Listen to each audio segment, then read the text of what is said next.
പ്രിയപ്പെട്ടവരെ, എല്ലാവരും സുഖമായിരിക്കുന്നല്ലോ അല്ലേ? എന്തൊക്കെയുണ്ട് വിശേഷങ്ങൾ? നമുക്ക് വിഷുവൊക്കെ കഴിഞ്ഞിട്ട് പിന്നെ ചിലയിടത്തൊക്കെ മഴയൊക്കെ പെയ്തു, ചിലയിടത്ത് പെയ്തില്ല, ചിലയിടത്ത് വേനൽ മഴ ഗംഭീരമായിട്ട് പെയ്തു. അങ്ങനെയൊക്കെ പോകുന്ന കാര്യങ്ങൾ. ഇവിടെ പ്രത്യേകിച്ച് വിശേഷങ്ങളൊന്നുമില്ല, ഞങ്ങളും ഇങ്ങനെയൊക്കെ പോകുന്നു.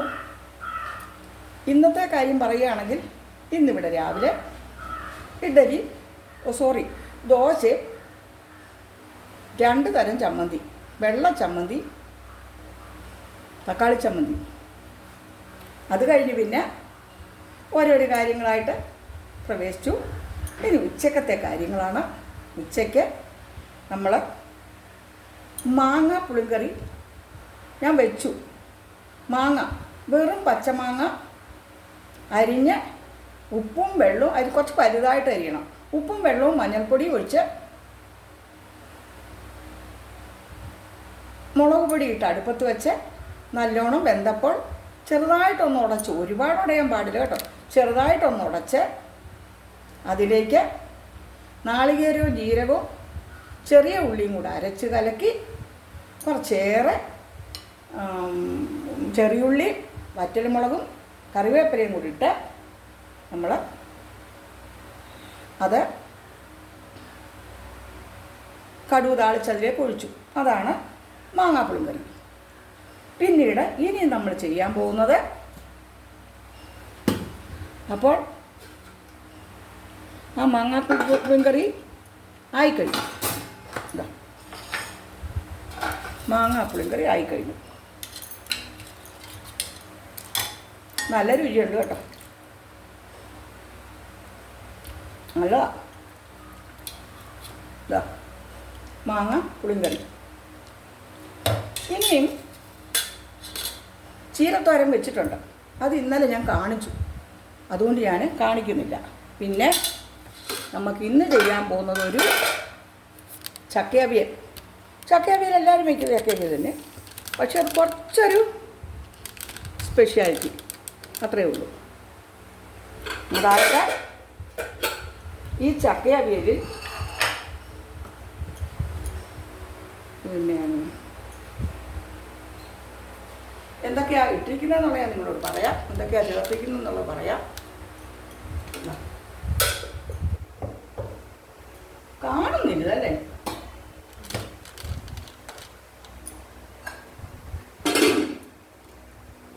ചക്ക, മാങ്ങ, മുരിങ്ങക്ക, പടവലങ്ങ, വെള്ളരിക്ക, ചക്കക്കുരു, ചക്കയുടെ ചൊള്ളയും മടലും ഉണ്ട്. ഇതെല്ലാം കൂടെ ചീരയും കൂടെ അരിഞ്ഞ് വെച്ചിരിക്കുന്നുണ്ട്.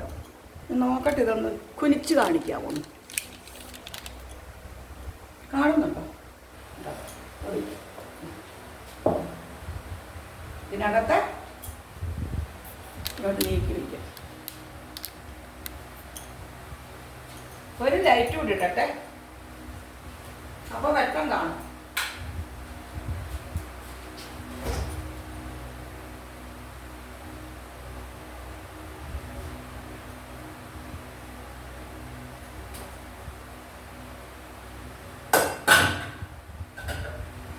അതായത്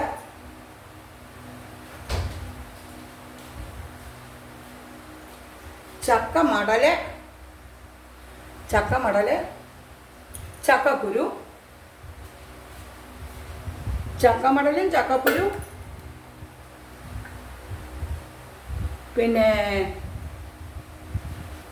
ചക്കക്കുരും ചക്കമടലും ഇതിനകത്ത് ചക്കമടലും ചക്കക്കുരു നോക്കൂ. അപ്പോൾ നിങ്ങൾ കാണുന്നുണ്ടോ? കേട്ടോ, ചക്കമടലുണ്ട്, ചക്കക്കുരുവുണ്ട്, പടവലങ്ങ, ചക്കമടല്, ചക്കക്കുരു, പടവലങ്ങ, മുരിങ്ങക്ക, കഴിക്കാം.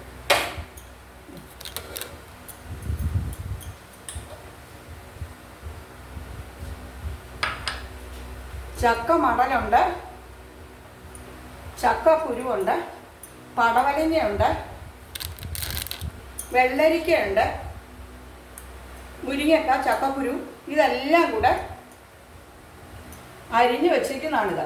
അപ്പം എന്തൊക്കെയുണ്ട്?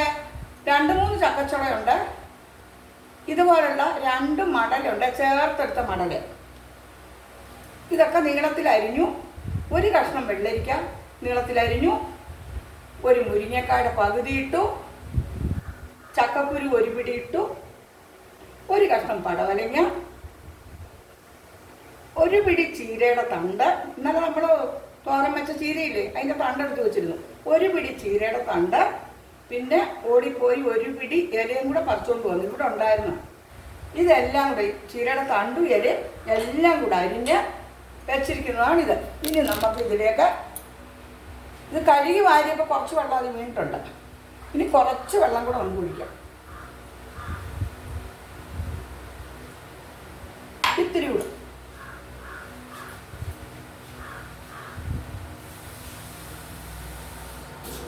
വേഗണ്ടേ, ഒരു ശകലം വെള്ളം കുടിക്കാം. ഇനി ആവശ്യത്തിനുള്ള ഉപ്പിടാം.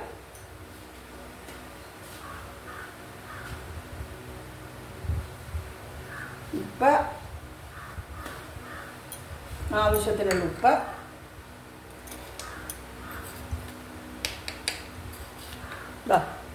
ആവശ്യത്തിനുള്ള ഉപ്പ്. ലേശം കൂടെ വേണം,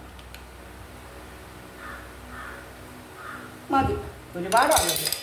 ഉപ്പ്, മഞ്ഞൾപ്പൊടി, മുളക് പൊടി,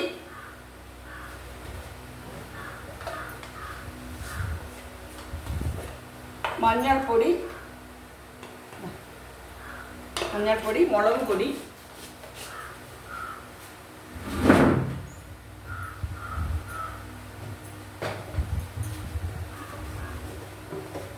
മുളക് പൊടി, ഇത് കാശ്മീരി ചില്ലിയും മറ്റേ ചില്ലിപ്പൊടിയും കൂടെ മിക്സ് ചെയ്തതാണ്, മതി എരിവുണ്ട്. ഇതെല്ലാം കൂടി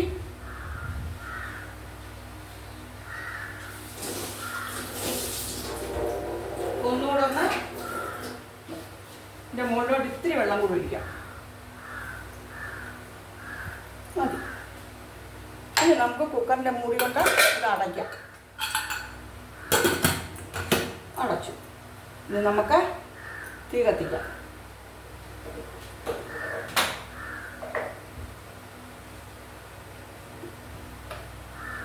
ഇവിടെ വയ്ക്കാം. ഇതാ നല്ല അടുപ്പ്. ഈ അടുപ്പ് അത്ര കത്തുന്നില്ല, അപ്പം ഇതേ വയ്ക്കാം നമുക്ക്. അതേ വയ്ക്കാം. അവിടെ കണ്ണ് ഒരു 3 സ്റ്റീം വരണം. 3 സ്റ്റീം വരുമ്പോൾ നമുക്ക് ഓഫാക്കാം. ഓഫാക്കിയിട്ട് അതിലേക്ക് ഇന്ന് ഞാൻ ഇതിൽ ചേർക്കാൻ പോകുന്നത് പഴുത്ത മാങ്ങയാണ്. പഴുത്ത മാങ്ങ, അത് ഒരു വിഷമില്ലാത്ത മാങ്ങ, നമ്മുടെ തൊട്ട വീട്ടിൽ നിന്ന് തന്ന മാങ്ങയാണ്. പഴുത്ത മാങ്ങ എന്നാൽ ചെറിയ പൊടി ഉണ്ട് ആ മാങ്ങയ്ക്ക്.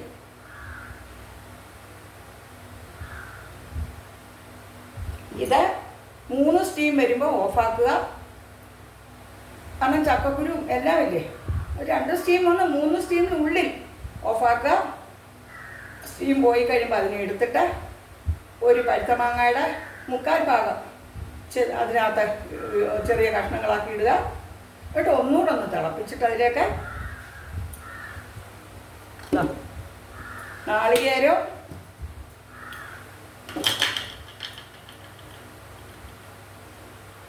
ഇതൊരു മൂടി കഷ്ടി നാളികേരവും ജീരകവും പച്ചമുളകും ചെറിയ ഉള്ളിയും കൂടെ 2 കറക്ക് ഇറക്കി വെച്ചിരിക്കുന്ന. ഒരുപാട് അറിയാൻ പാടില്ലല്ലോ, അറിയാമല്ലോ അവിയലിനെ അരഞ്ഞ അതിൻ്റെ രുചി അത്ര തന്നെയല്ല, വലിയ തെറ്റൊന്നുമല്ല. പക്ഷെ എല്ലാത്തിനും ഇല്ല ഓരോ പാകങ്ങൾ, അതിൻ്റെ രുചി പോകും.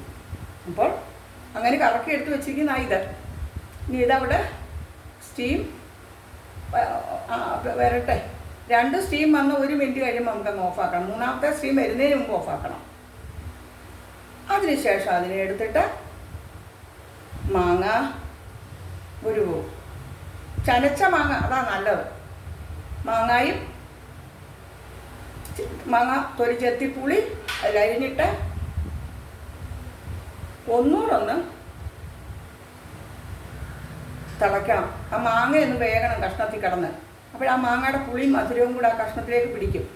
അതിനുശേഷം അതിലേക്ക് നാളികേരവും ജീരകവും ചുവന്നുള്ളിയും പച്ചമുളകും കൂടെ കറക്കിയെടുത്തത് ചതച്ചെടുത്തതും കൂടെ മിക്സ് ചെയ്ത് യോജിപ്പിച്ച് ഇത്തിരി കറിവേപ്പില ഊരിയിട്ട് ലേശം പച്ച വെളിച്ചെണ്ണ ഒഴിക്കുമ്പോൾ സൂപ്പർ അവിയൽ കേട്ടോ. നിങ്ങളെല്ലാവരും വെക്കുന്നതാണെങ്കിൽ ഞാൻ എൻ്റെ രീതിയിൽ എൻ്റെ സ്റ്റൈലിൽ ഞാൻ വയ്ക്കുകയാണ്. ചക്കയവിയൽ, ചക്കയവിയലിനോ ചീര അവിയലിനോ എന്ത് വേണേൽ പറയാം. ചീരയും ചക്ക ഒരേ ക്രമത്തിലാണ് എടുത്തിരിക്കുന്നത്. ചീര തണ്ടും പിന്നെ എന്താ ഇല എല്ലാം ഉണ്ട്. ചീരയുടെ തണ്ടും ഇല എല്ലാം ഉണ്ട്, എല്ലാം കൂടെ ഇട്ടിരിക്കുന്നതാണ്. അതുകൊണ്ട് ചീര അവിയൽ എന്ന് വേണേൽ പറയാം, ചക്കയവിയൽ എന്ന് വേണേൽ പറയാം, എന്ത് വേണേലും പറയാം. അപ്പോൾ ഇതിവിടെ കിടന്ന 2 സ്റ്റീം വന്ന് 3ാമത്തെ സ്റ്റീമിനുള്ളിൽ നമ്മളത് വാങ്ങിയിരിക്കണം. എന്നിട്ട് വേണം നമ്മൾ അത് സ്റ്റീം പോയി കഴിയുമ്പോൾ അതിലേക്ക് ഒരു 3/4 മാങ്ങ, ഒന്ന് തികച്ച് വേണ്ട, വലിയ പുളിപ്പുള്ള മാങ്ങയാണെങ്കിൽ 1 പൂള് മാങ്ങ മതി. ഇതിന് മാങ്ങയാണ് ഏറ്റവും യോജിക്കുന്നത് കേട്ടോ. ചക്കച്ചടയുണ്ട്, ചക്കമടലുണ്ട്, ചക്കക്കുരുവുണ്ട്, ചീരത്തണ്ടും ചീര ഇലയുമുണ്ട്, വെള്ളരിക്ക 1 കഷ്ണം, പടവലങ്ങ 1 കഷ്ണം, മുരിങ്ങക്ക 1 കഷ്ണം, ഇത്രയും സംഭവങ്ങളാണ് ഇതിനകത്ത്. അപ്പോൾ അതിനനുസരിച്ച് പഴുത്ത മാങ്ങയാണെങ്കിൽ 1/4 മാങ്ങ, ചെനച്ച മാങ്ങയാണെങ്കിൽ 1/4 മാങ്ങ, പച്ച മാങ്ങയാണെങ്കിൽ നമ്മൾ ഒരു പൂള് മതി, ഒരുപാട് പുളി പാടില്ല. ഇത് ചീര തന്നെ അവിയൽ വെക്കുകയാണെങ്കിൽ നമുക്ക് മാങ്ങയും വേണ്ട, ഒന്നും വേണ്ട, ഒരു 2 സ്പൂൺ തൈര് ഒഴിച്ചാൽ മതി. ചീരത്തണ്ടും ചീര ഇലയും കൂടെ അവിയൽ വയ്ക്കാം. അത് ഉപ്പും മുളക് പൊടിയും മഞ്ഞൾപ്പൊടിയും ഇട്ട് ചീരത്തണ്ടും ഇലയും കൂടെ അല്പം വെള്ളം ഒഴിച്ച് അടുപ്പത്ത് വെച്ച് വേകുമ്പോൾ അത് കുക്കറൊന്നും വേണ്ട, അടുപ്പിൽ തന്നെ മതി. വേകുമ്പോൾ അതിന് ഒരു 2 സ്പൂണ് തൈര് ഒഴിക്കുക. നാളികേരവും ജീരകവും, തൈര് ഒഴിക്കണമെന്നുമില്ല, തൈരിനകത്ത് നാളികേരവും ജീരകവും ചെറിയുള്ളിയും പച്ചമുളകും കൂടെ ചതച്ചിട്ട് അതിലിട്ടിട്ട് പിന്നെ ഇളക്കി എടുത്താൽ മതി. അതിന് കറിവേപ്പില വേണമെന്നില്ല, ഇട്ടാലും നല്ലതാണ്. പക്ഷേ ഇലക്കറികളിലൊന്നും ഞാൻ കറിവേപ്പില ഇടാറില്ല, ഇട്ടതുകൊണ്ട് തെറ്റൊന്നുമില്ല. അതാണ് വെറും ചീര അവിയൽ. ഇതിപ്പോൾ നമ്മൾ ചക്കയവിയലെന്ന് പറയാം, ചീരയവിയലെന്നും പറയാം. ചക്കയാ കൂടുതൽ, അപ്പോൾ ചക്കയവിയൽ അല്ലേ. പിന്നെ ചീര കൊണ്ട് നമുക്ക് പച്ചടി വയ്ക്കാം, ചീരയും പരിപ്പും കൂടെ ഒരു കൂട്ടാൻ വയ്ക്കാം, ഒഴിക്കാൻ കറി, മുരിങ്ങയും പരിപ്പും വയ്ക്കുന്ന പോലെ ചീരയും പരിപ്പും കൂടെയും വയ്ക്കാം. ഇങ്ങനെ പലതരം വിഭവങ്ങൾ നമുക്ക് ചീര കൊണ്ടുണ്ട് നമുക്ക് തയ്യാറാക്കാം. പിന്നെ ഇനിയിപ്പോൾ ഇത് ഒരു 3 മിനിറ്റ് കഴിയുമ്പോൾ 3 വിസിൽ വരുമ്പോൾ 3ാമത്തെ വിസിലോടുകൂടി നമ്മൾ ഓഫാക്കണം. ഓഫാക്കിയതിന് ശേഷം നമ്മൾ സ്റ്റീം പോകുമ്പോൾ ഇതിലേക്ക് ചതച്ച മാങ്ങ, അല്ലെങ്കിൽ പഴുത്ത മാങ്ങ, അല്ലെങ്കിൽ പച്ച മാങ്ങ, അത് അതിൻ്റെ വേരിയേഷൻസ് അനുസരിച്ച് അതിൻ്റെ ക്വാണ്ടിറ്റി നിങ്ങൾ നോക്കണം. എന്നിട്ട് അത് നമ്മളിട്ട് ഒന്നുകൂടെ ഒന്ന് വേവിച്ചിട്ട് അതിൻ്റെ കഷ്ണത്തിൽ കിടന്ന് പുളിയും മധുരമൊക്കെ കൂടെ ഒന്ന് പിടിക്കണം. പിടിച്ച് കഴിയുമ്പോൾ നമ്മൾ അതിലേക്ക് ജീരകവും ചെറിയുള്ളിയും പച്ചമുളകും നാളികേരം കൂടെ ഒരല്പം മഞ്ഞൾപ്പൊടി മുളക് പൊടി വേണമെങ്കിൽ ഇടാം. ഇതിൽ മുളക് പൊടി മഞ്ഞൾപ്പൊടി ഇട്ടിട്ടുണ്ട്, അതുകൊണ്ട് വേണമെങ്കിൽ മതി.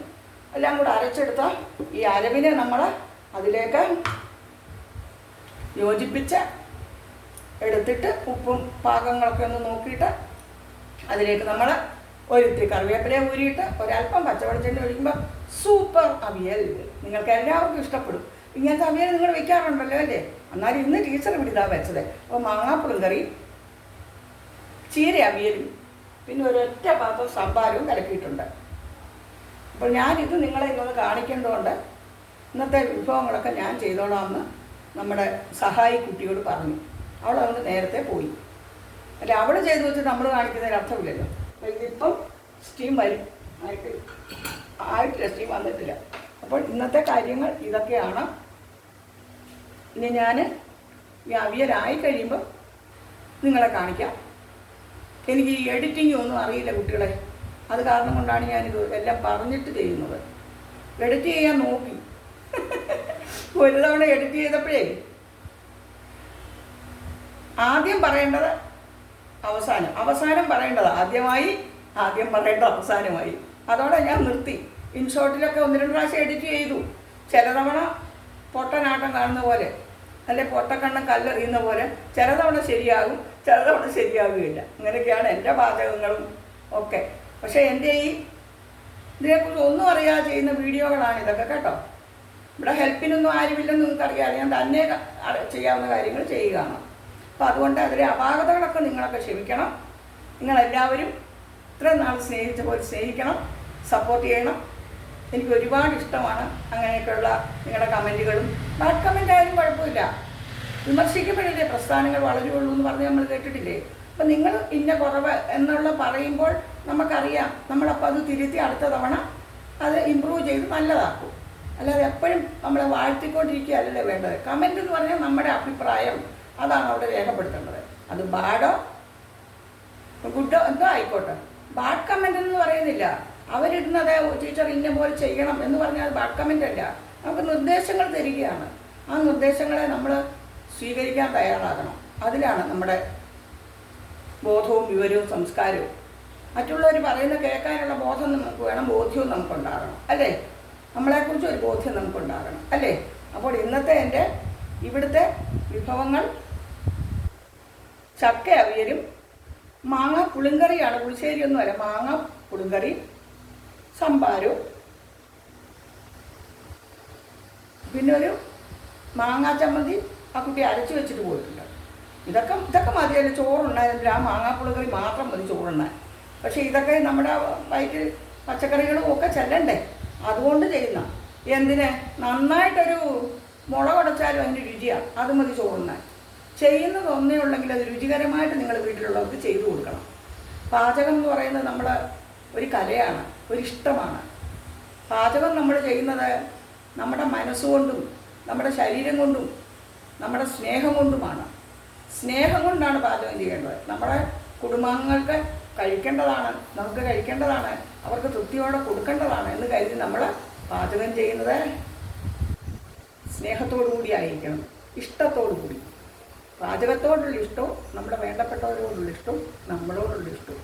ആദ്യം നമ്മൾ സ്നേഹിക്കേണ്ടതും റെസ്പെക്റ്റ് ചെയ്യേണ്ടതും ഒക്കെ നമ്മളെയാണ്. നമ്മളെ സ്നേഹിച്ചെങ്കിലേ നമ്മൾ മറ്റുള്ളവരെ സ്നേഹിക്കാൻ പഠിക്കുകയുള്ളൂ അല്ലേ? അങ്ങനെയല്ലേ അത്? അപ്പോൾ ഞാൻ ഈ പാചകം ചെയ്യുമ്പോൾ ചിലപ്പോൾ തോന്നുക, പാചകത്തിനിടയിൽ എന്തിനാ ഇതൊക്കെ പറയുന്നതെന്ന്. നമ്മളിങ്ങനെ വെറുതെ വെട്ടിനാട്ടി കമ്പ് പോലെ നിന്ന് അത് പറഞ്ഞുകൊണ്ടിരിക്കുന്നതിൽ എന്താ ഒരു കാര്യം? അപ്പം നമ്മൾക്കറിയാവുന്ന, നിങ്ങളോട് പറയാൻ ഇഷ്ടപ്പെടുന്ന കുറച്ച് കാര്യങ്ങളും കൂടെ നമ്മൾ പറയുക. അല്ലാതെ അടുപ്പത്ത് കഷ്ണം വെച്ച് നമ്മളിങ്ങനെ ഒന്ന് പക്കം തൂക്കേണ്ട കാര്യമില്ലല്ലോ അല്ലേ? അപ്പോൾ എൻ്റെ ഈ സംസാരവും പാചകവും എൻ്റെ വാചകവും നിങ്ങൾക്കൊക്കെ ഇഷ്ടപ്പെടുകയാണെങ്കിൽ നിങ്ങൾ ഒരു കമൻറ്റും ഒരു ലൈക്കും ഒക്കെ ചെയ്യണം. ടീച്ചറോടുള്ള ഇഷ്ടം നിങ്ങൾ മറ്റുള്ളവരിലേക്കും പകർന്നു കൊടുക്കണം. അപ്പോൾ അവരും എന്നെ അറിയട്ടെ, അവരും സ്നേഹിക്കട്ടെ. സ്നേഹമാണ് അഖിലസാരം കുഴിയിൽ. അപ്പോൾ ഇനി അവിയൽ ഒന്നും ആയിട്ടില്ല കേട്ടോ, സ്റ്റീം വരുന്നതേ ഉള്ളൂ. അപ്പോൾ എല്ലാവർക്കും ഇന്നത്തെ എൻ്റെ കുഞ്ഞു വീഡിയോ ഇഷ്ടമായാൽ ലൈക്കും കമൻറ്റും ഒക്കെ തരണം കേട്ടോ. നിങ്ങളോട് എല്ലാവരോടും എൻ്റെ സ്നേഹവും വാത്സല്യവും അറിയിക്കുന്നു. എല്ലാവർക്കും താങ്ക് യു സോ മച്ച്. നിങ്ങളുടെ സരസ്വതി ടീച്ചർ, സരസ്വതി സരയു. ഇഷ്ടമായോ? ബായ്.